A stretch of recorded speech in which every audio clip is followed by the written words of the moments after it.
नमस्कार मित्रों, मैं Neeraj Saxena, physics faculty. Last lecture में अपन एम्पियर की कंप्लीट यानी टॉरॉइड भी कर चुके, लास्ट एप्लीकेशन। फिर अपन ने चुंबकीय बल पढ़ा था, है ना। उसमें स्ट्रेट फॉरवर्ड मैंने कहा था गतिशील आवेश पर चुंबकीय बल। गतिशील आवेश पर चुंबकीय बल अपन ने F इज इक्वल टू, ये वेक्टर फॉर्म है, Q V cross B vector form में ऐसे दिखाया था, और मैग्नीट्यूड की फॉर्म में इसको सिंपल अपन ने लिखा था F बराबर QVB साइन थीटा। इसके अपन केस कंसीडर कर रहे थे। मैंने आपको जैसा क्लियर कर दिया है कि थीटा बराबर 90 का केस ही चुंबकीय बल का सबसे स्पेशल केस है, जो लास्ट लेक्चर में मैंने काफी डिटेल में लिया है। और आपको भी इस बात से ध्यान रखना है कि अदर, जब जैसे भी लास्ट केस थर्ड रह गया था, केस फर्स्ट मैंने कराई दिया था।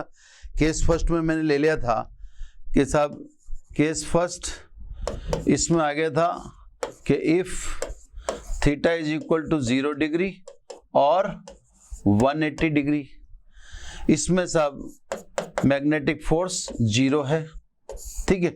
दूसरा अपन ने केस सेकंड ले लिया था, if theta is equal to 90 degree means B perpendicular V। इसमें अपन ने बता दिया था कि जो पाथ होता है वो वृत्ताकार होता है। स्पेशल था ये केस, इसमें मैग्नेटिक फोर्स मैक्सिमम होता है, और उस मैक्सिमम वैल्यू को अपन ऊपर से देख सकते हैं, वो मैक्सिमम वैल्यू QVB है, जो हर क्षण चुंबकीय क्षेत्र व आवेश के वेग के लंबवत रहती है। फलस्वरूप आवेश का पथ वृत्ताकार होगा। अब सब अगले केस यानी जिसको अपन ने अभी तक नहीं किया है उसकी बात करते हैं अपन। इंपॉर्टेंट नहीं है, जस्ट क्योंकि अपने को केस सारे ही करने तो वो करना ही पड़ेगा। तो सब अब लेते हैं अपन case third. Clear? If theta greater than 0 and less than 90, मतलब थीटा 0 है तो अपन समझ ही चुके कि पथ सरल रेखा होगा, है ना साहब, स्ट्रेट लाइन, पथ सरल रेखा होगा। और अगर थीटा 90 डिग्री है तो भी अपन ने समझ लिया है कि पथ वृत्ताकार होगा। इसी केस थर्ड में अपन ने कहा है कि थीटा ना तो 0 है ना 90 डिग्री है ना। 0 और 90 डिग्री नहीं है, उनके बीच में है। सिचुएशन देखते हैं अपन कैसी सिचुएशन है। तो साहब ये अपन ने मैग्नेटिक फील्ड दर्शा दिया, है ना। आवेश का ये Q लिख देता हूं यहां पर, ये वेलोसिटी मैंने इस तरह से दिखा दी। अब ये आपके सामने थीटा है जो न 90 डिग्री है न 0 डिग्री है ना। अब सब इस समय बात को ध्यान से समझें। Magnetic field, magnetic force line यानी चुंबकीय बल रेखाओं से चुंबकीय क्षेत्र को दर्शा रखा है। अब ध्यान से देखें, वेग का एक घटक, इसको x कह दें अपन, v cos थीटा, ये चुंबकीय क्षेत्र की दिशा में है, जबकि वेग का ऊर्ध्व घटक v साइन थीटा, इसको Vy से बोल दें अपन, ये चुंबकीय क्षेत्र कैपिटल B के लंबवत है। तो स्वाभाविक रूप से इस सिचुएशन में जिसको अपन पढ़ने जा रहे हैं, इस सिचुएशन में वेग के दो घटक हैं।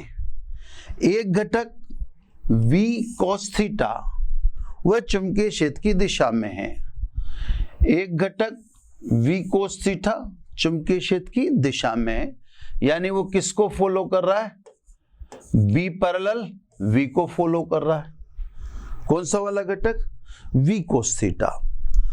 जहां पर V cos थीटा का चुंबकीय क्षेत्र से कोण 0 है तो वहां आवेश का पथ क्या होगा? सरल रेखिक होगा। तो सब घटक V cos थीटा आवेश को सरल रेखा में चलने के लिए बाध्य करेगा, क्योंकि वह घटक चुंबकीय क्षेत्र के अनुदिश है या चुंबकीय क्षेत्र की दिशा में है। अब बात करें साहब ऊर्ध्व घटक की, ये दूसरा घटक है ना, v sine theta. v sine theta चुंबकीय क्षेत्र से 90 डिग्री पर है। ये वाला घटक आवेश के पथ को वृत्ताकार करने की कोशिश करेगा या वृत्ताकार करने का प्रयास करेगा। स्वाभाविक रूप से दोनों घटक एक्टिव हैं, v साइन थीटा भी और v कोस थीटा भी। एक घटक सरल रेखा में चलाने का प्रयास करता है और दूसरा घटक आवेश को वृत्ताकार पथ में गति के लिए बाध्य करता है। फलस्वरूप आवेश का परिणामी पथ दोनों ही दिखाएगा आपको। ये देखो, अब इस समय आवेश सरल रेखा में भी चल रहा है और इस समय आवेश वृत्ताकार पथ में भी चल रहा है। ये देखो आप, आवेश का पथ है ना। एक मिनट, पेन चेंज कर लेता हूं मैं थोड़ा सा। चलो अभी थोड़ी देर में कर लेंगे। ये देखो, ये आवेश का पथ अब ये सरल रेखा को भी फॉलो कर रहा है और वृत्ताकार पथ को भी फॉलो कर रहा है। एक आवर्त काल में ये क्षैतिज में इतनी दूरी चल देता है। अगर वृत्ताकार पथ होता तो स्वाभाविक है केवल पथ वृत्ताकार होगा तो आवेश अपनी अपनी जगह पर घूमता, यानी उसी जगह आ जाता एक चक्कर के बाद। लेकिन आवेश दोनों पथ तय कर रहा है, वृत्ताकार भी और सरल रेखा भी। तो स्वाभाविक है यहां से चलने वाला आवेश एक चक्कर के बाद यहां पहुंचेगा, है ना। तो सब अगर वृत्ताकार पथ होता तो अपन यहां से चलाते और वापस यहीं लाते, लेकिन दोनों पथ हैं, वृत्ताकार भी और सरल रेखा भी, तो यहां से चलने के बाद यहां पहुंचेगा, है ना। यानी एक चक्कर में वो इतनी दूरी तय कर जाएगा। इस पथ को अपन कुंडलिनी बोलते हैं, हिंदी में कुंडलिनी पथ, और अंग्रेजी में इसे बोलते हैं हेलिक्स। ठीक है ना। तो सब पहली बात तो अगर आवेश क्या नाम से थीटा बराबर 0 या थीटा ग्रेटर देन 0 और लेस देन 90 डिग्री के केस में है तो उसका पथ कौन सा होगा सब? तो उसका पथ आप बता दीजिएगा, कुंडलिनी उसका पथ होगा, है ना सर। वह दोनों को चलेगा, सरल रेखा को भी चलेगा। अब सब यहाँ पे छोटी सी बात को ध्यान से समझिए, कोई ज्यादा विशेष बात नहीं है, हल्की फुल्की सी बात है।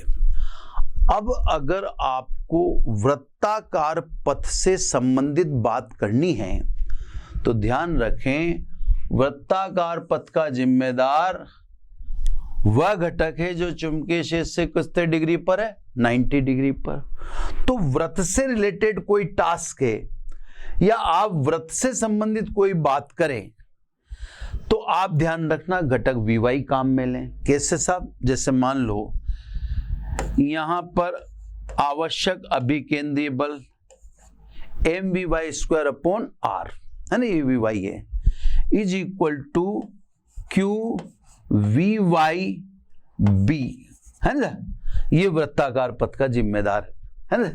अब जैसे मान लो आपको वृत्ताकार पथ से रिलेटेड कोई भी चीज चाहिए, जैसे त्रिज्या ही चाहिए r निकालो, इससे r निकालोगे तो क्या लिखोगे? mVy/QB। ठीक है साहब, यानी mVy का मतलब कितना हुआ? v साइन θ/QB, है ना। तो मेरे छोटे से सैंपल से समझाना चाहता हूं, उसको लंबा चौड़ा लेने की जरूरत नहीं है। तो अब अगर आपको, जैसे पहले तो अपन ने कल वाले एपिसोड में देखे अपन या पिछले वाले एपिसोड में देखे तो स्ट्रेट फॉरवर्ड थीटा बराबर 90 डिग्री था, वहां दो पथ की बात थी नहीं। थीटा बराबर 90 डिग्री में आवेश का पथ वृत्ताकार होगा, उसमें कोई दो राय है नहीं। यहां भी उसी को फॉलो कर रहे हैं। वह घटक जो चुंबकीय क्षेत्र से 90 डिग्री पर है वो अभी भी आवेश का पथ वृत्ताकार ही बनाएगा। इससे मेरा आपसे केवल इतना सा कहना है कि अगर वृत्ताकार पथ से रिलेटेड कोई भी टास्क है तो उसका जिम्मेदार आप समझ जाना Vy है। तो साहब जैसे वृत्ताकार पथ की त्रिज्या निकाल लिया आपने, वो कि वही समीकरण, ऐसे ही आवर्तकाल निकालना है। आवर्तकाल T बराबर 2πr अपॉन वी वाई, ये आप ध्यान रखना है ना। अब सब 2 पाई आर अपॉन वी वाई, तो आर अपॉन वी वाई के मान रख दें, यहां से देख लो ये आर अपॉन वी वाई का मान, तो 2 पाई, क्लियर।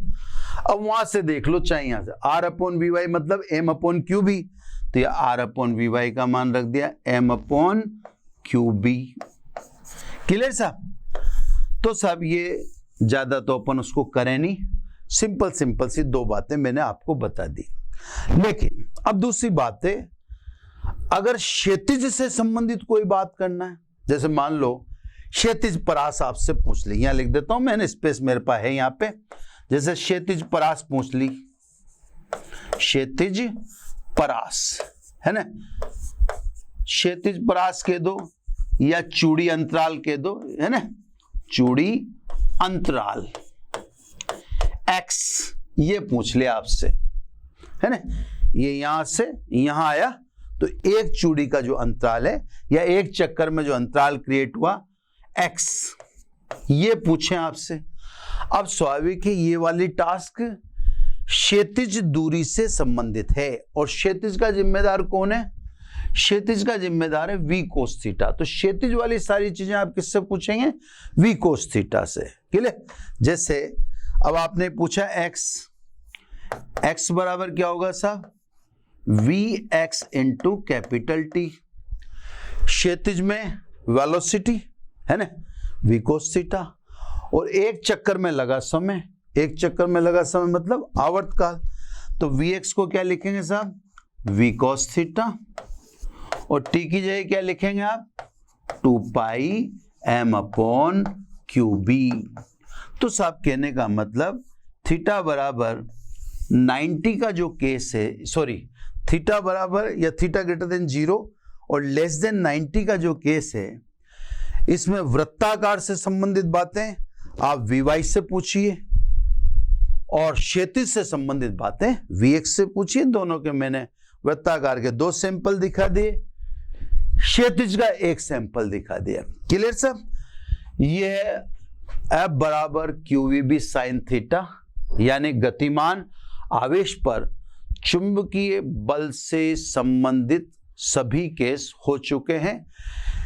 केस सेकंड यानी थीटा बराबर 90, इसमें साइक्लोट्रॉन का मैंने जिक्र किया था, वो मुझे पढ़ाना है अभी। अब एक छोटी सी बात और है ना, छोटी सी बात में अब आ जाइए आप, लॉरेंज फोर्स है ना। अब अगला ये छोटा सा लॉरेंज बल, ठीक है ना। लॉरेंज बल, कई लोग चुंबकीय बल को ही लॉरेंज बल कह देते हैं, वैसे दोनों में डिफरेंस है ना। लॉरेंज बल और चुंबकीय बल दोनों अलग अलग चीज है, क्या अंतर है मैं आपको समझा देता हूं। यदि आवेश Q ऐसे स्थान पर उपस्थित है जहां पर विद्युत और चुंबकीय क्षेत्र दोनों प्रेजेंट हो, है ना, या यूं कह दें आवेश जिस जगह पर है वहां दोनों क्षेत्र उपस्थित हैं, विद्युत क्षेत्र और चुंबकीय क्षेत्र। स्वाभाविक विद्युत क्षेत्र के कारण आवेश पर बल को विद्युत बल बोलेंगे और चुंबकीय क्षेत्र के कारण आवेश पर लगने वाले बल को चुंबकीय बल बोलेंगे। तो अगर आवेश ऐसे क्षेत्र में उपस्थित है जहां विद्युत व चुंबकीय क्षेत्र दोनों ही हैं, तो आवेश पर लगने वाले बल या आवेश पर लगने वाला परिणामी बल विद्युत बल व चुंबकीय बल के सदिश योग के बराबर होगा, जिसे लॉरेंज बल कहते हैं। यानी लॉरेंज बल F इज इक्वल टू विद्युत बल Fe और चुंबकीय बल Fm, ठीक है ना। F is equal to Fe यानी QE और Fm यानी जो अपन पढ़ी चुके चुंबकीय बल Q V क्रॉस B, यानी लॉरेंज बल F बराबर Q, आप चाहो तो कॉमन ले लो, E प्लस Q कॉमन ले लिया, V क्रॉस B। ये सब चुंबकीय लॉरेंज बल, क्लियर सब। तो बलों की ये बात समाप्त हुई। अब अपन पढ़ेंगे एक important topic academic point of view से। अब अपन जो टॉपिक पढ़ने जा रहे हैं साइक्लोट्रॉन, वो महत्वपूर्ण है, ठीक है ना। उसको सारा डिटेल में पढ़ाते हैं आपको। एग्जाम में आने के पूरे चांसेस रहते हैं इसके साइक्लोट्रॉन के, तो अपन उसी मानसिकता से इसको पढ़े, ठीक है ना। तो सब अब इंपॉर्टेंट नेक्स्ट टॉपिक, ठीक है ना, साइक्लोट्रॉन। हर डिटेल बता दूंगा मैं आपको, यानी अब सब हर बारीकी। पहले साहब इसकी भूमिका है ना, प्रस्तावना भूमिका जो भी जिससे आप पढ़ने जा रहे हैं, यानी साइक्लोट्रॉन एक विद्युत चुंबकीय मशीन है ना। विद्युत चुंबकीय मशीन है, इसका मतलब आप समझ जाइए, इसमें विद्युत क्षेत्र भी होता है और चुंबकीय क्षेत्र भी होता है, बिल्कुल क्लियर। इसका उपयोग भारी धनावेशित पार्टिकल जैसे प्रोटॉन है, ड्यूट्रॉन है, अल्फा कण है आदि को अल्प ऊर्जा प्रदान करके उच्च ऊर्जा तक त्वरित करने का है ना।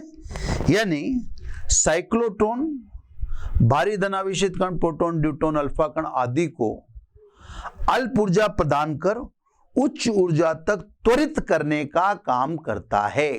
यानी आप तो अल्प ऊर्जा ही दे रहे हो, लेकिन साइक्लोट्रॉन जब ये पार्टिकल आपको प्रदान करेगा तो ये पार्टिकल उच्च ऊर्जा का प्रदान करेगा। अब आपके दिमाग में ये बातें रखें कि ये भारी धनावेशित कणों को ही क्यों त्वरित करता है, क्योंकि इसका जवाब बाद में मुझे देना है ना। इसके अलावा अब सब ये जो कण त्वरित करके आपको दे रहा है साइक्लोट्रॉन, इन कणों का आखिर आप करेंगे क्या। तो देखो सब, त्वरित कण से हम कई सारी बातें या कई सारी चीजें कर सकते हैं, जैसे नाभिक व परमाणु के टुकड़े करके उनका विश्लेषण कर सकते हैं, जैसे कृत्रिम रेडियो एक्टिवता उत्पन्न कर सकते हैं, क्योंकि आपके पास उच्च ऊर्जा के त्वरित कण हैं। तो आपको अगर किसी को डैमेज करना हो, एलिमेंट को, कंपाउंड को, तो वो भी आप कर सकते हैं, क्योंकि आप जिन पार्टिकलों को यहां ले रहे हैं उनको जब साइक्लोट्रॉन देगा तो हायर एनर्जी से देगा। क्लियर। हायर एनर्जी के पार्टिकल के यूज खूब सारे, आवेश क्रिएट करने में उसका यूज हो जाएगा साहब। जैसे किसी का आयनाइजेशन करना है तो स्वाभाविक त्वरित पार्टिकल जब टकराएगा तो आयनाइजेशन कर देगा, तो आयनीकरण के काम आ जाएंगे ये त्वरित पार्टिकल। साइक्लोट्रॉन का उपयोग आप ये भी समझ सकते हो कि नाभिक व परमाणु को टुकड़े करके उनको विश्लेषण करने का भी है। आप ये भी सोच सकते हैं कि साइक्लोट्रॉन जो त्वरित कण प्रदान करता है उनसे कृत्रिम रेडियो एक्टिवता उत्पन्न कर सकती है। ऐसे आप जितने भी टास्क हो सकते हैं त्वरित कणों से, वो साइक्लोट्रॉन आपको करके देगा। 1934 करीब की बात है, 1934 मेरा ख्याल है, मुझे जो ध्यान आ रहा है ना, उसमें ऊपर नीचे हो तो वो कोई ज़्यादा जिम्मेदारी वाली बात नहीं है। 1934 करीब में इस मशीन को इन्वेंट करने वाले दो वैज्ञानिक थे, एक लॉरेंज, दूसरे लिविंगस्टन। इन दोनों ने मिलकर इस मशीन को बनाया। ये सब आपके भूमिका में मैंने जो भी मुख्य मुख्य बातें थी वो सब बता दी, है ना। अब भूमिका के बाद आ जाइए सिद्धांत। इसका प्रिंसिपल क्या है, ये किस बिहाफ पर या किस प्रिंसिपल पर काम करता है। क्लियर। तो इसका सब सिंपल सा सिद्धांत है, साइक्लोट्रॉन में विद्युत क्षेत्र और चुंबकीय क्षेत्र दोनों परस्पर लंबवत होते हैं। यूं तो चुंबकीय क्षेत्र होता है जैसे मैंने हाथ दिखा रखा है, और यूं विद्युत क्षेत्र होता है, दोनों 90 डिग्री पे होंगे। ये चुंबकीय क्षेत्र, ये विद्युत क्षेत्र। अब साहब दोनों क्षेत्र क्यों रखते हैं, तो सीधी सीधी बात है, विद्युत क्षेत्र आवेश को त्वरित करने का काम करता है। अगर आपको एनर्जी बढ़ानी है तो उसके लिए आप विद्युत क्षेत्र का इस्तेमाल करो। आपको पार्टिकल को काइनेटिक एनर्जी दिलवानी है, यानी गति ऊर्जा दिलवानी है, तो आप विद्युत क्षेत्र का इस्तेमाल करो। किसी आवेशित पार्टिकल को आपको दौड़ाना है तो आप विद्युत क्षेत्र का इस्तेमाल करो। तो साहब इसमें विद्युत क्षेत्र रख रखा है। विद्युत क्षेत्र आवेश को त्वरित करने का कार्य करता है, जबकि लंबवत स्थित चुंबकीय क्षेत्र आवेश को विद्युत क्षेत्र में ठहराए रखने का काम करता है। क्योंकि 90 डिग्री पर चुंबकीय क्षेत्र हो तो आवेश का पथ वृत्ताकार होगा, जैसा कि लास्ट लेक्चर में पढ़ा है और आज आते ही समझाया है ना, कि यदि थीटा बराबर 90 का केस है तो आवेश फिर चुंबकीय क्षेत्र में वृत्ताकार घूमता रहेगा। तो सब विद्युत क्षेत्र तो आवेश को त्वरित करने का काम करता है, मतलब ऊर्जा देने का काम करता है, जबकि चुंबकीय क्षेत्र आवेश को वृत्ताकार पथ में फंसाकर मोड़कर विद्युत क्षेत्र में ही बनाए रखने का काम करता है। तो साहब बार बार विद्युत क्षेत्र त्वरित करता रहेगा, चुंबकीय क्षेत्र आवेश को निकलने नहीं दे रहा। समझ में आ गई ना बात? तो कहने का मतलब दोनों क्षेत्र परस्पर लंबवत रखे गए और दोनों का ये जो आपको समझाया वह कारण है कि एक तो त्वरित करने का काम करेगा, मतलब विद्युत क्षेत्र, और एक त्वरित होने के लिए चुंबकीय क्षेत्र में आवेश को रोके रखने का काम करेगा। क्लियर? ये सब सिद्धांत हो गया। जैसा अब इसकी बनावट, ठीक है, बनावट में मैं चित्र बनाता हूं, है ना। चित्र एक तो किताब में होगा सिंपल वे में, तो किताब वाला तो आप किताब में देख लेना। मैं कोशिश करता हूं एक कॉम्प्लिकेटेड चित्र बनाने की, बन जाता है ठीक है, नहीं तो मैं भी बुक वाला ही कर दूंगा, है ना। देखो साहब, बनावट में बोलता भी जा रहा हूं मैं और आप मेरी बात से थोड़ा सा समझते भी जाएं। ये साहब एक वृत्ति था जिसको दो भागों में काट दिया, है ना। ये दो अर्धवृत्त खोखले पट्टियां हैं, ये दोनों जैसा दिख रहा है वैसा इनका नाम है। इनको डी ही बोलते हैं, एक को बोलते हैं D1 और एक को बोल देते हैं D2। ये खोखली पट्टियां हैं। मैं आपको 3D लुक दिखाकर कोशिश करता हूं कि 3D लुक मिल जाए तो आपको और परफेक्ट समझ में आने लग जाएगा, है ना। ये सब कोशिश करते हैं अपन। ये देखो, ये अपन ने इसको 3D लुक दे दिया ताकि ये अपन समझ सकें इसको। तो ये खोखली पट्टियां हैं। अब तो आपको कमोबेश दोनों का खोखलापन दिखाई दे रहा हो। इस तरह से रखिए D1 और D2, इनके व्यास एक दूसरे के समांतर हैं जैसा दिखा रखा है, लेकिन अल्प दूरी पर हैं। तो इनके व्यास एक दूसरे के समांतर लेकिन अल्प दूरी पर रखे गए ताकि विभव का अंतर पैदा हो जाए। तो विभव के अंतर के लिए इनके व्यासों के बीच में कुछ दूरी रखी गई है। D1 और D2 के बीच उच्च आवृत्ति की प्रत्यावर्ती वोल्टता, सब दिष्ट वोल्टता नहीं, है ना। मैं यहां साफ लिख देता हूं, प्रत्यावर्ती वोल्टता, प्रत्यावर्ती वोल्टता उच्च आवृत्ति की, है ना। अब कितनी आवृत्ति? आवृत्ति अप्रोक्सीमेट 10⁶ हर्ट्ज। कितना वोल्टेज? Potential approximately 10⁴ volt. तो सब लगभग 10⁴ वोल्ट, परंतु अत्यधिक उच्च आवृत्ति की प्रत्यावर्ती वोल्टता D1 और D2 के मध्य लगा देते हैं। क्लियर साहब?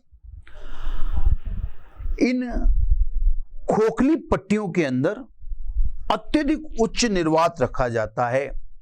अत्यधिक उच्च निर्वात तो कितना, देखो साहब 10⁻⁻6 मिमी ऑन Hg।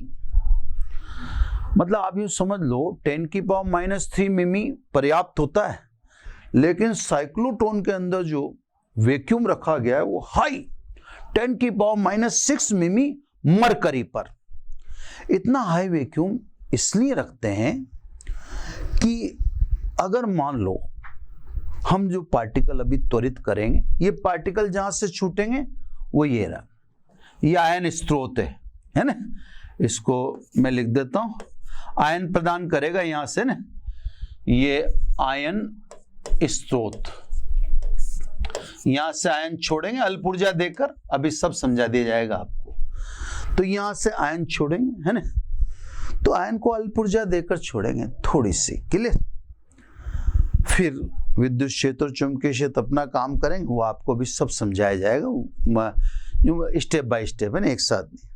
तो सब हाई वैक्यूम इससे रखते हैं कि साइक्लोट्रॉन पार्टिकल को एक्सेलरेट करेगा, यानी त्वरित करेगा।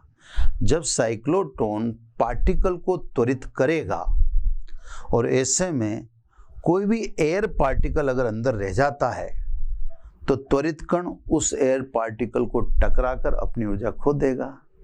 इसलिए इसके अंदर हाईली वैक्यूमाइज रखते हैं इसे, है ना, बहुत उच्च। अब ये तो सब इन D1 D2 के इस तरह से रखी हुई पटली, जैसे आप देख रहे हो ना, आप एग्जैक्टली ऐसा समझ लो आप, है ना, 3D चित्र। अब ये सारी व्यवस्था परपेंडिकुलर यानी लंबवत स्थित चुंबकीय क्षेत्र में व्यवस्थित कर देते हैं। ये सब मैग्नेटिक फील्ड, मैं थोड़ा सा उसको दायरे में ले लूं, इसको ऐसे दायरे में दिखा देता हूं ना, ये मैग्नेटिक फील्ड मेरे को उतना ही दायरे में लगाना है ना।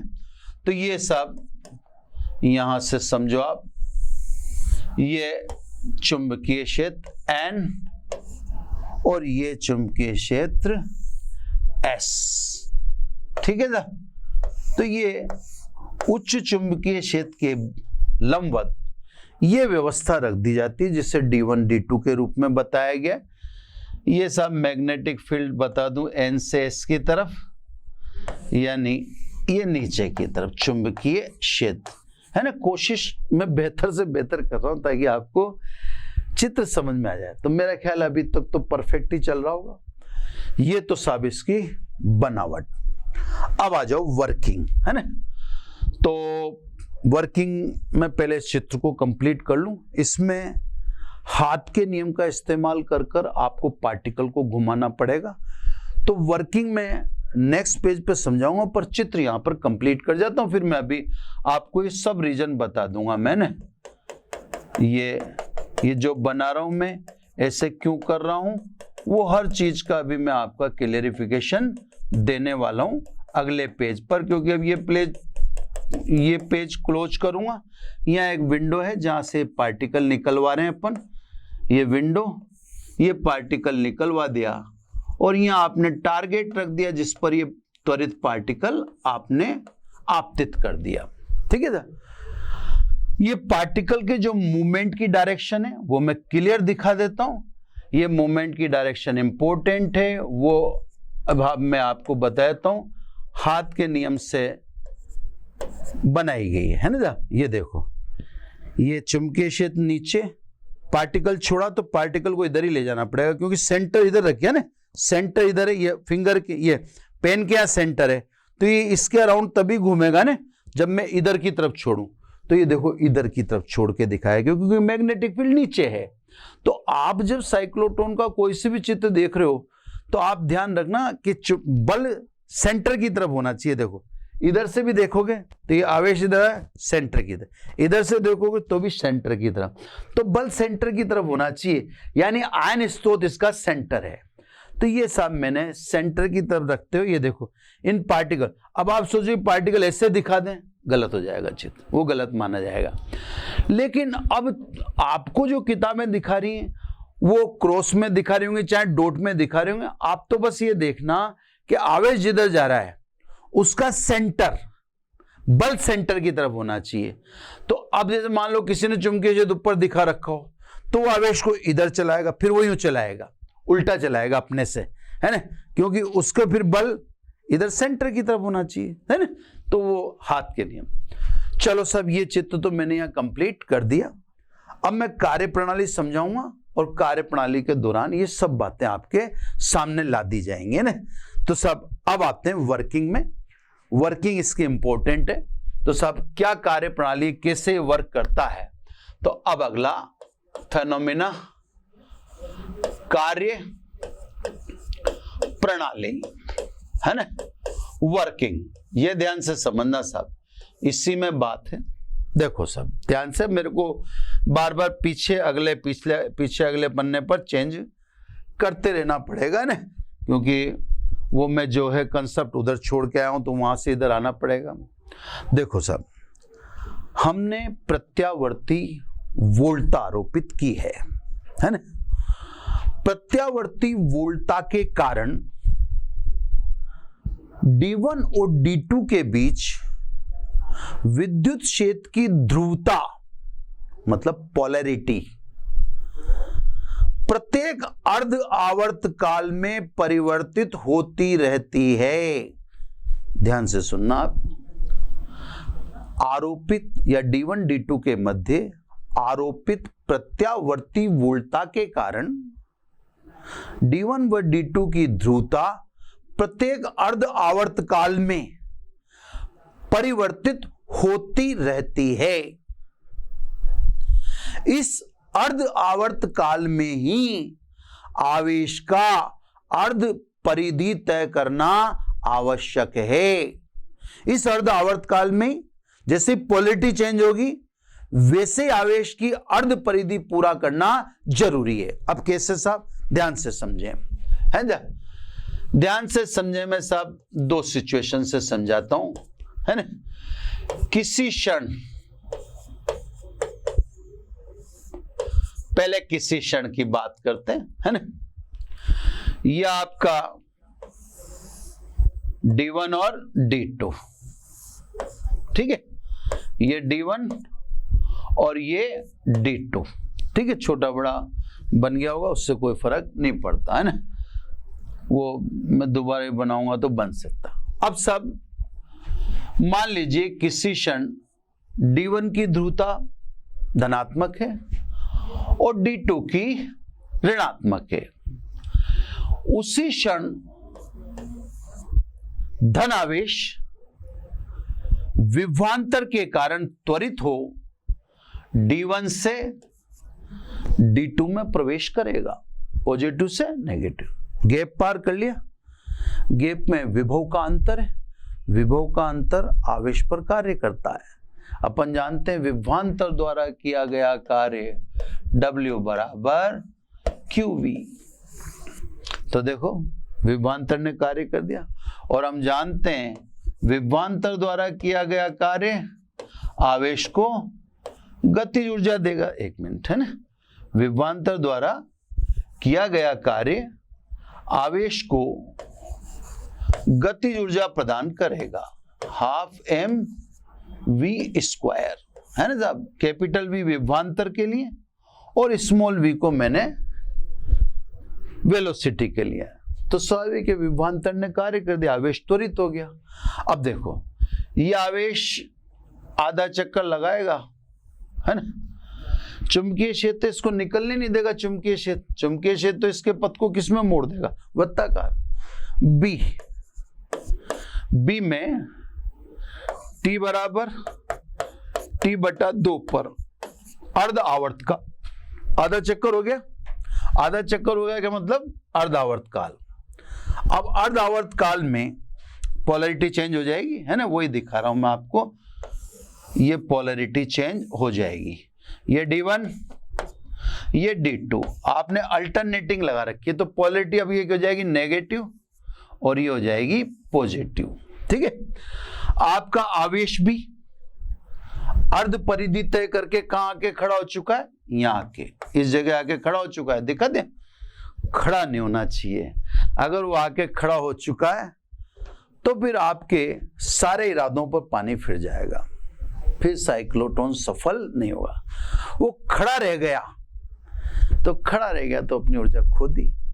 तो मेरे कहने का मतलब ये था कि प्रत्यावर्ती वोल्टा के कारण D1 और D2 की ध्रुवता प्रत्येक अर्ध आवर्त काल में परिवर्तित होती रहती है। उसी अर्ध आवर्त काल में आवेश को अर्ध परिधि तय करना आवश्यक है। तो देखो, अर्ध आवर्त काल में इसने जैसे अर्ध परिधि तय की, अर्ध परिधि तय करते ही प्रत्यावर्ती वोल्टा की ध्रुवता चेंज होगी। अब D2 नेगेटिव हो गया और D1 पॉजिटिव हो गया। पुनः आवेश विभवांतर से त्वरित होगा और D1 से किस में प्रवेश कर जाएगा? D2 में प्रवेश कर जाएगा। इस प्रकार एक चक्कर में आवेश 2 बार त्वरित हुआ। यानी अगर एक चक्कर में ऊर्जा या एक बार गैप में से गुजरने से ऊर्जा QV मिलती है, तो इसे एक चक्कर में कितनी ऊर्जा मिल गई? 2QV। एक बार तो D2 से D1 पे आने में और एक बार D1 से D2 जाने में। तो एक चक्कर में विभवांतर आवेश पर 2 बार कार्य करता है। फलस्वरूप आवेश की गतिज ऊर्जा बढ़ जाती है और गतिज ऊर्जा बढ़ने का मतलब उसका वेग बढ़ जाता है। और जब वेग बढ़ेगा तो हमने थीटा बराबर 90 थीटा बराबर 90 है ना, एक मिनट, हमने थीटा बराबर 90 यानी B परपेंडिकुलर V इस केस में पढ़ रखा है कि आवर्तकाल 2 पाई m अपॉन QB, यही था शायद। अभी भी अपन ने हालांकि यहां भी निकाला है, भी आती है ना, तो पिछले से पिछले पन में भी लिख रहा था 2 पाई m अपॉन QB। तो सब थीटा बराबर 90 के केस में आवर्तकाल वेग और त्रिज्या पर निर्भर नहीं करता। लॉरेंज और लिविंगस्टन इस बात को जानते थे। और यह तभी हो सकता है जब त्रिज्या बढ़ने के साथ साथ वेग में वृद्धि हो, या यूं कह दें वेग में वृद्धि के साथ साथ वृत्ताकार पथ की त्रिज्या में भी वृद्धि हो। तो एक चक्कर में 2 बार त्वरित होने के कारण आवेश की गति ऊर्जा बढ़ेगी। गति ऊर्जा बढ़ने का मतलब वेग बढ़ेगा और वेग बढ़ने का मतलब वृत्ताकार पथ की त्रिज्या बढ़ती चली जाएगी। ये देखो, आवेश के वृत्ताकार पथ की त्रिज्या बढ़ती जा रही है और जैसे जैसे ऊर्जा बढ़ती जाएगी वैसे वैसे वृत्ताकार पथ की त्रिज्या भी बढ़ती चली जाएगी। और जब आवेश अधिकतम ऊर्जा अर्जित कर लेगा, ये सब तीर वापस दिखा देता हूं, अगर चित्र आपको ऐसा लग रहा है बिगड़ गया तो, है ना, ये तीर का विषय ध्यान रखें। जब आवेश सर्वाधिक ऊर्जा अर्जित कर लेता है तो उसका वेग सर्वाधिक होगा और वेग सर्वाधिक होगा तो वृत्ताकार पथ की त्रिज्या भी सबसे अधिक होगी। उसी क्षण उसको विंडो से बाहर निकलकर लक्ष्य पर आपतित कर देते हैं। ये सब साइक्लोट्रॉन का काम है। तो साइक्लोट्रॉन में जब स्टार्ट करते हैं हम आयन स्रोत से, आयन को या धनावेशित पार्टिकल को अल्प ऊर्जा देकर छोड़ते हैं। फिर जो क्रिया घटित होती है वो आपको इस कार्य प्रणाली में स्पष्ट कर दी गई है कि साहब यहां पर हमने प्रत्यावर्ती वोल्टा लगा रखी है जिसकी ध्रुवता अर्ध आवर्तकाल में चेंज होती रहती है। उसी अर्ध आवर्तकाल में आवेश का अर्ध परिधि तय करना आवश्यक है। यानी आप ये भी समझ लें कि साइक्लोट्रॉन बहुत लॉजिकल चीज है, इतना कंफर्टेबल काम नहीं है, क्योंकि वो शर्त है जो मैं बता रहा हूं, है ना। जैसे ही आवेश यहां आएगा इस जगह पर, वैसे ही ध्रुवता चेंज हो जानी चाहिए, यानी D2 नेगेटिव हो जाना चाहिए और D1 पॉजिटिव, क्योंकि उसको रेस्ट थोड़ी देना है। वो रुक गया, वो रुकते ही तो फिर आपका सारा लक्ष्य खत्म हो। तो आपसे तो कंटिन्यू उसको दौड़वाना है और कंटिन्यू दौड़वाओगे तो एक चक्कर में वो 2 बार त्वरित होगा। एक चक्कर में वो 2 बार त्वरित होता है ना? एक चक्कर में 2 बार त्वरित होगा तो डेफिनेटली 2 चक्कर काटेगा तो 4 बार, 3 चक्कर काटेगा तो 6 बार, तो इससे जितने ज़्यादा चक्कर काटेगा स्वाभाविक रूप से उतना ही ज़्यादा त्वरित होगा। और जब सर्वाधिक ऊर्जा उसको अर्जित कर लेते हैं, या वो जब सर्वाधिक ऊर्जा अर्जित कर लेता है, तो उसे हम लक्ष्य पर आपतित कर देते हैं। ये सिंपल सा एक फेनोमेना है, कहने में सिंपल सा लगता है। अब साहब ये थ्योरेटिकल पार्ट हो गया। अब अगर बाय द वे आपसे मैथमेटिकल पैरामीटर यानी गणितीय प्राचाल डिस्कस करने का कहे कोई, गणितीय प्राचाल यानी मैथमेटिकल पैरामीटर, तो देखो गणितीय प्राचाल में अब आप बिल्कुल भी टाइम वेस्ट मत करना। इसमें बस वो जो थीटा बराबर 90 के केस में बताया लगभग वही बताना, एक चीज नहीं हो सकती। मैं आपको खटाखट बता देता हूं। तो सब थीटा बराबर 90 यानी बी परपेंडिकुलर वी में, वो अपन जानते ही हैं कि आवश्यक अभिकेंद्रीय बल इस समय कौन देता है, QVB। ये अपन सब डिस्कस कर चुके। थीटा बराबर 90 केस में वही रिपीट हो रहा है ना। V से V कट गया, आवेश का आपसे वेग पूछा जा रहा है, तो वेग बता दें 1 से। V बराबर QBR अपॉन स्मॉल m, है ना। आपसे वृत्ताकार पथ की त्रिज्या पूछ रहे हैं, है ना, वृत्ताकार पथ की त्रिज्या पूछ रहे हैं। 2 से बता दें या 1 से बता दें, जो भी है। R is equal to mv upon QB, है ना। साइक्लोटोन में थीटा बराबर 90 डिग्री, या यूं कह दें, उल्टा कह दें कि साइक्लोटोन किस कंसेप्ट पे बनाया गया है, साइक्लोटोन थीटा बराबर 90 यानी बी परपेंडिकुलर वी के कंसेप्ट पे बनाया गया। इसके बाद आपसे पूछे आवर्तकाल, वही पैरामीटर है सारे। आवर्तकाल टी बराबर 2 पाई आर अपॉन वी, ये अपन खूब बार निकाल चुके। तो अब मैं डायरेक्टली लिख देता हूं, या आर अपॉन वी का मान कहीं से भी रख दो, आर अपॉन वी तो वो एम अपॉन क्यू बी, तो 2-3 बार तो अपन निकाल ही चुके हैं। ये इसी की वजह से था, क्योंकि आवर्तकाल इसमें साफ दिख रहा है आर और वी पे निर्भर नहीं करता। इसीलिए लॉरेंज और लिविंगस्टन को आइडिया आया था कि जब आवर्तकाल आर और वी पे नहीं निर्भर करता, तो जैसे जैसे त्रिज्या बढ़ेगी वैसे वैसे वेग बढ़ेगा, और जैसे जैसे वेग बढ़ेगा वैसे वैसे गति ऊर्जा यानी ऊर्जा बढ़ेगी। ये एक बेसिक कंसेप्ट था। इसके बाद आवृत्ति, है ना, कोणीय आवृत्ति नहीं निकालेंगे, उसकी जरूरत नहीं है, पर आवृत्ति की तो है। आवृत्ति n बराबर 1/t, इसको जस्ट उल्टा कर दो, है ना। इसका जस्ट उल्टा कर दिया तो QB upon 2 pi small m, ये साहब आवृत्ति होगी। इसको इक्वेशन नंबर 5 दे दो। तो ये तो साहब लास्ट लेक्चर में थीटा बराबर 90 पे, इसको अलग रख दो, थोड़ा सा इनको आइसोलेट कर देना। तो ये तो साहब अपन ने थीटा बराबर 90 के केस में लिखा। अब एक चीज जो नई है उसको देखो आप, है ना। ये देखो साहब, ये आपको नई चीज मिलेगी, ये काम की हो सकती है, इससे रिलेटेड बात पूछ सकते हैं। साइक्लोट्रॉन से त्वरित कण की अधिकतम ऊर्जा। तो साहब साइक्लोट्रॉन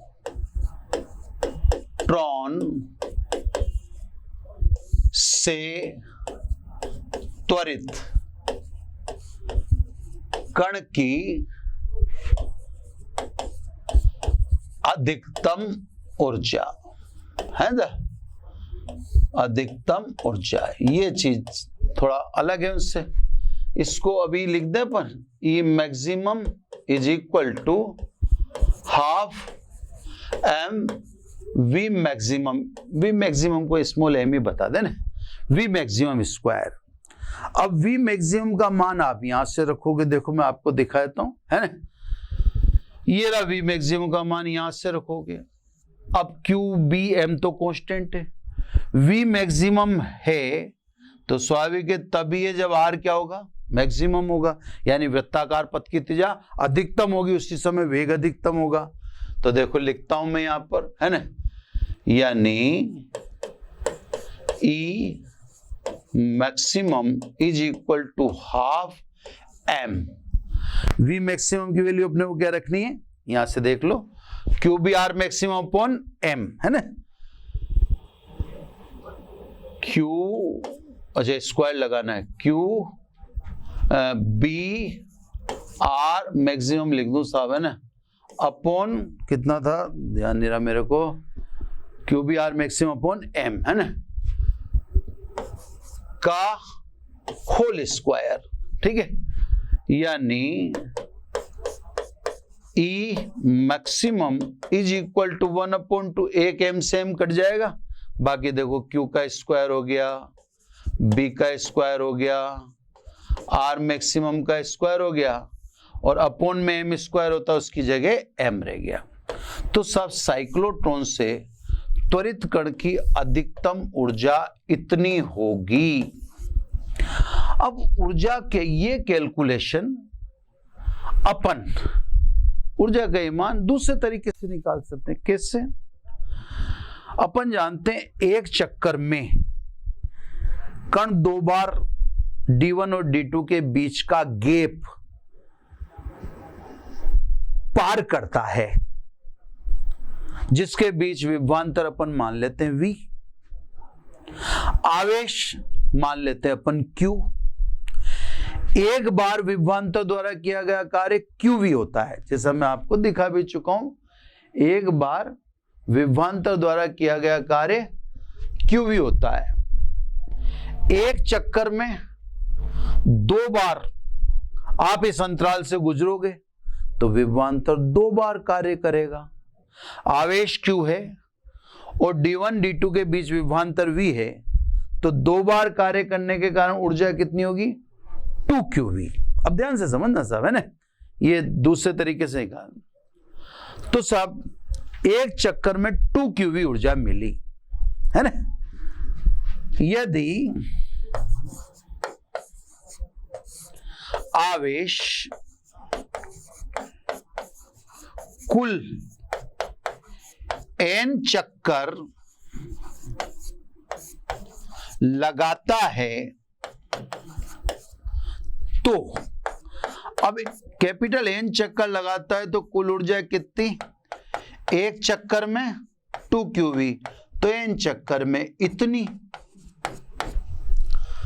A और B का इस्तेमाल करके अपन कुल चक्रों की संख्या का भी पता कर सकते हैं। देखो आप, है ना, कुल कितने चक्कर काटे, तो by equation A and B, A और B का इस्तेमाल करो। E maximum is equal to E maximum, यानी 2QV इंटू N, इधर रख दें, half Q square B square R maximum square upon small m, ये मैंने रख दिया। A और B बराबर कर दिए, एक Q से Q काट दो, क्लियर, ये विभवांतर है साहब, है ना। बाकी देखो आप चक्रों की संख्या कितनी होगी, N is equal to Q B square अधिकतम त्रिज्या का स्क्वायर 2 and 2 4 m, और ये विभवांतर कैपिटल V जहां भी लिख रहा है वो भी। तो सब ये सभी वैल्यू पुट करके आप साइक्लोट्रॉन में आवेश ने कुल कितने चक्कर किए उनकी संख्या भी बता सकते हो। क्लियर साहब? तो कहने का मतलब ये एक नई बात रही। थीटा बराबर 90 के केस में पिछले वाले लेक्चर में अपन ने सब तो लिखी थी, बाकी ये तो सब चीजें लिख रखी थी, है ना, ये त्रिज्या वेग वगैरह वगैरह वगैरह, बस ये चीज है जो यहां पर कंसीडर हुई है। अब सब कुछ छोटी छोटी बातों के जवाब दे देते हैं आपको। साइक्लोट्रॉन टॉपिक इटसेल्फ लंबा है, लेकिन टॉपिक अच्छा शानदार है, और अपना तो अब टॉपिक पूरा भी होने जा रहा है। हाँ, ये जरूर है कि इतना लंबा टॉपिक एग्जाम में नहीं पूछेगा। एग्जाम में जैसे मेनली चित्र वगैरह की बात तो आ सकती है, चित्र बहुत पूछ सकते हैं, है ना। कार्य प्रणाली नहीं पूछ सकते, गणितीय प्राचाल में से पूछ ले, कुछ सिद्धांत पूछ ले, साइक्लोट्रॉन के उपयोग पूछ ले। लेकिन साइक्लोट्रॉन अगर सिलेबस में है, क्योंकि अब क्या है, सीबीएसई और आरबीएसई दोनों हिंदी मीडियम के बच्चे तो इसको पढ़ ही रहे होंगे या इन वीडियोज को देख ही रहे होंगे, तो स्वाभाविक रूप से वह बच्चे जो देख रहे हैं अब इसमें क्या है कि कईयों के साइक्लोट्रॉन हटा दिया, कईयों के है ना, तो इसलिए मैं ये कह रहा हूं कि जो जिनके है वो ये ध्यान रखें, इसमें से क्वेश्चन आएगा ही। क्लियर? अब सब कुछ छोटी छोटी बातों के जवाब देते हैं आपको ऐसे इंपॉर्टेंट में डाल के, इंपॉर्टेंट। ठीक है सर, सबसे पहली बात को समझिए, अनुनादी प्रतिबंध है ना, यानी साइक्लोट्रॉन में कुछ बाउंडेशन भी हैं। ऐसा नहीं है कि साइक्लोट्रॉन विदाउट बाउंडेशन हो। प्रत्यावर्ती वोल्टा के कारण साइक्लोट्रॉन में विद्युत क्षेत्र की आवृत्ति तथा आवेश की आवृत्ति दोनों का बराबर होना जरूरी है, जिसे अनुनादी प्रतिबंध कहते हैं। दोबारा ध्यान से सुने, प्रत्यावर्ती वोल्टा के कारण D1 और D2 के बीच में या साइक्लोट्रॉन में विद्युत क्षेत्र की आवृत्ति तथा आवेश की आवृत्ति दोनों का बराबर होना आवश्यक है। क्लियर है ना? अब इसका मतलब यह हुआ साहब कि साइक्लोट्रॉन से आवेशित कण को प्रदान की जाने वाली ऊर्जा सीमित है। यानी अभी तक तो हम कह रहे थे कि कितनी ऊर्जा से त्वरित करवा लेंगे और ये कर लेंगे और वो कर लेंगे, लेकिन जब ये प्रतिबंध आ गया कि साहब विद्युत क्षेत्र की आवृत्ति और आवेश की आवृत्ति दोनों का इक्वल होना जरूरी है, तो फिर आप समझ जाओ कि साइक्लोट्रॉन द्वारा त्वरित कण की ऊर्जा सीमित होती है, सीमित और निश्चित होती है।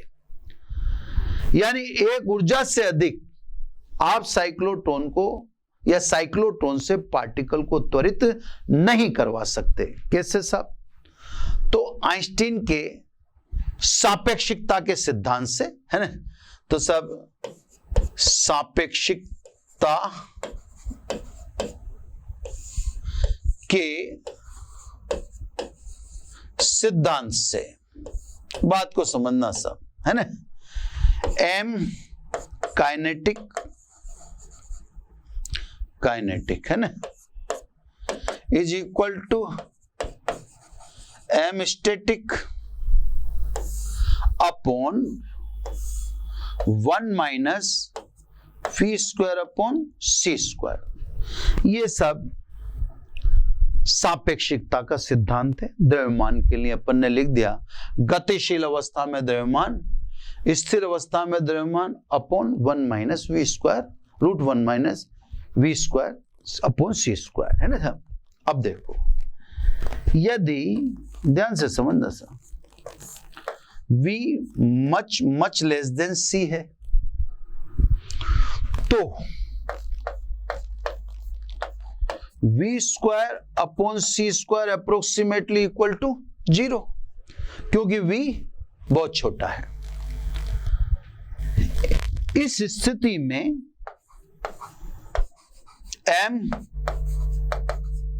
Kinetic is equal to m static, यानी द्रव्यमान स्थिर बना रहेगा किसके अनुसार?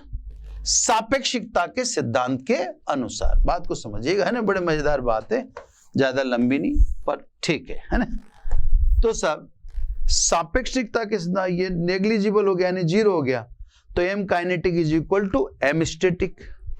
और m अगर स्थिर है, मतलब m में चेंज तो हुआ ही नहीं, है ना, तो स्वाभाविक है आवृत्ति जो अपन लिख चुके n बराबर उल्टा अपन ने QB अपॉन 2 पाई m, QB अपॉन 2 पाई m।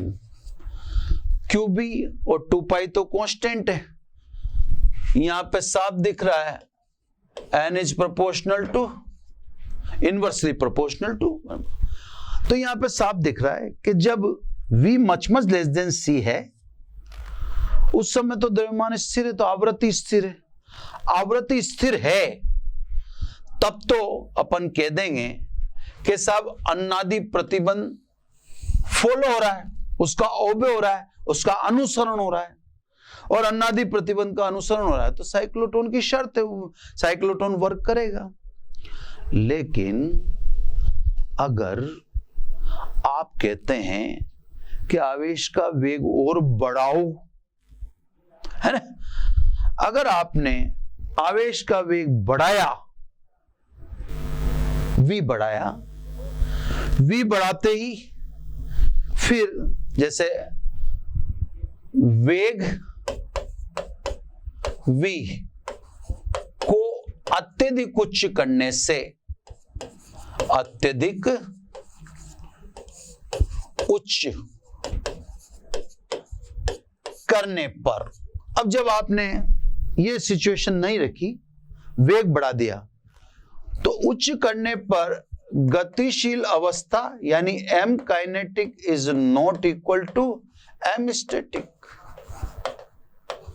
फिर स्थिर और गतिशील अवस्था में द्रव्यमान चेंज हो जाएगा, यानी गतिशील अवस्था में द्रव्यमान परिवर्तित हो जाएगा, और गतिशील अवस्था में द्रव्यमान परिवर्तित हो जाएगा तो आवृत्ति परिवर्तित हो जाएगी, और आवृत्ति परिवर्तित होगी तो अन्नादि प्रतिबंध का अनुसरण नहीं होगा, या यूं कह दें अन्नादि प्रतिबंध संतुष्ट नहीं होगा, और अन्नादि प्रतिबंध संतुष्ट नहीं होगा तो साइक्लोट्रॉन पार्टिकल को त्वरित नहीं कर रहा या नहीं करेगा। तो कहने का मतलब साइक्लोट्रॉन से प्राप्त कणों की ऊर्जा अधिकतम होती है लेकिन सीमित होती है, असीमित नहीं। जैसे आप तो चाहते थे कि वेग को अत्यधिक उच्च कर दें, लेकिन वेग को अत्यधिक उच्च करना संभव हो नहीं पा रहा।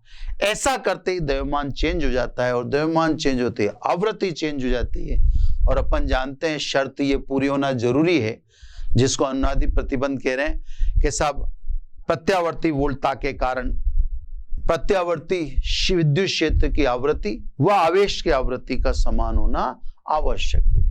ये संतुष्ट होगा तब साइक्लोट्रॉन वर्क करेगा।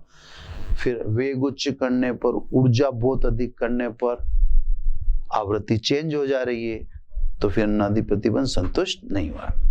अब एक और बात है ना, इसके बाद एक छोटी सी बात और बतानी। यही कारण है कि हम हल्के व ऋणावेशित कणों को साइक्लोट्रॉन से त्वरित नहीं कर सकते। क्यों नहीं कर सकते? जैसे मान लो आपसे कोई पूछता है कि साइक्लोट्रॉन से इलेक्ट्रॉन को त्वरित क्यों नहीं कर सकते, तो सीधी सी बात है, इलेक्ट्रॉन अल्प द्रव्यमान का, सबसे कम द्रव्यमान, नगण्य द्रव्यमान जिसे मानते हैं अपन, इलेक्ट्रॉन अल्प द्रव्यमान का पार्टिकल है, सबसे कम उसका द्रव्यमान है। अल्प द्रव्यमान का पार्टिकल है तो अल्प ऊर्जा देते ही तुरंत उच्च वेग अर्जित कर लेगा, और उच्च वेग अर्जित करते ही अन्नादि प्रतिबंध संतुष्ट नहीं रहेगा, और अन्नादि प्रतिबंध संतुष्ट नहीं है तो स्वाभाविक है वह कण साइक्लोट्रॉन त्वरित नहीं करेगा।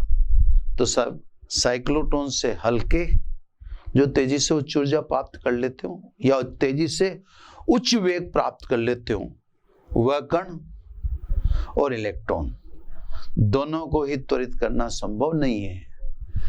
ये दोबारा मैं कह रहा हूं, साइक्लोट्रॉन से त्वरित कण की ऊर्जा अधिकतम लेकिन सीमित होती है, एक ऊर्जा से ज्यादा पॉसिबल नहीं है।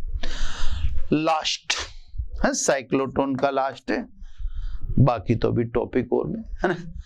साइक्लोट्रॉन द्वारा जो विद्युत उदासीन कण हैं, जैसे न्यूट्रॉन है और भी पार्टिकल है जो उदासीन है, आदि को त्वरित नहीं कर सकते। उसका तो सीधा सा रीजन है कि साहब जो उदासीन पार्टिकल है, जो न्यूट्रल है, उस पर न विद्युत बल न चुंबकीय बल, दोनों ही कार्य नहीं करेंगे। और स्वाभाविक है, हमने इसके सिद्धांत में साफ पढ़ा है कि इसके सिद्धांत को एक बार और भी सुना देता हूं मैं, वो जरूरी भी है सुनाना थोड़ा सा। इसके सिद्धांत में साफ डिस्कस हुआ है कि साइक्लोट्रॉन में दोनों विद्युत और चुंबकीय क्षेत्र दोनों परस्पर लंबवत होते हैं। अब आप समझ सकते हैं विद्युत क्षेत्र इस तरह से, विद्युत क्षेत्र आवेश को त्वरित करने का कार्य करता है। यहां पे एक बात ध्यान से समझिए, चुंबकीय क्षेत्र आवेश के पथ को मोड़ सकता है, चुंबकीय क्षेत्र आवेश को त्वरित नहीं कर सकता, ये ध्यान रखिएगा, है ना। अगर चुंबकीय क्षेत्र आवेश को त्वरित कर देता तो फिर तो अपने को विद्युत क्षेत्र लगाने की जरूरत ही नहीं थी। तो चुंबकीय क्षेत्र आवेश के पथ को मोड़ देता है, जैसे वृत्ताकार पथ में चेंज करता है, कुंडलिनी आकार पथ में चेंज करता है, वो अपन ने देखे हैं थीटा बराबर 90 और अदर केसेस में। तो चुंबकीय क्षेत्र तो पथ को वृत्ताकार में मोड़ देता है, लेकिन विद्युत क्षेत्र आवेश को त्वरित करने का काम करता है। अब जैसे मान लीजिए एक कमरे में मैं आपको बंद करके दूचूं, पीटूं, तो ये तो दो बातें होगी कि पीट भी रहे हो और कमरे से निकलने भी नहीं दे रहे, है ना। तो स्वाभाविक है वो प्लान था कि पहले कमरे में घुस जान दो, फिर कमरा बंद कर लो, फिर दूचो, फिर दूसते जाओ जितना आपकी मर्जी है। एग्जैक्टली चुंबकीय क्षेत्र हमने 90 डिग्री बोला, वो आवेश को निकलने नहीं देगा और विद्युत क्षेत्र बार बार उसको त्वरित कर लेगा। एक बार गैप में से गुजरता है, एक बार गैप में से गुजरने से दो बार त्वरित होता है, जो मैंने आपको सारा डिटेल समझा दिया। चुंबकीय क्षेत्र उसको बाहर निकलने नहीं दे रहा, तो इसीलिए आवेश अत्यधिक ऊर्जा अर्जित कर लेता है। तो सब उदासीन कण पे ये विधियां लागू नहीं होंगी, न तो उस पर विद्युत बल लगेगा न उस पर चुंबकीय बल। तो साइक्लोट्रॉन से उदासीन कण को त्वरित नहीं कर सकते। तो बच्चों आज इतना ही, हो सकता है 5-1 मिनट ये लेक्चर बढ़ गया हो, लेकिन अब साइक्लोट्रॉन को तो एक साथ ही कराना जरूरी। कल या नेक्स्ट एपिसोड में नया टॉपिक है ना। बस आज इतना ही। Thank you very much. आशा करता हूं हमारे टॉप एजुकेटर का यह लेक्चर आपको पसंद आया होगा। अगर पसंद आया है तो वीडियो को लाइक करिए, चैनल को सब्सक्राइब करिए और शेयर भी करिए, क्योंकि ज्ञान बांटने से बढ़ता है और सही बताऊं तो पुण्य भी मिलता है। मुझे सुनने के लिए बहुत बहुत धन्यवाद। Thank you.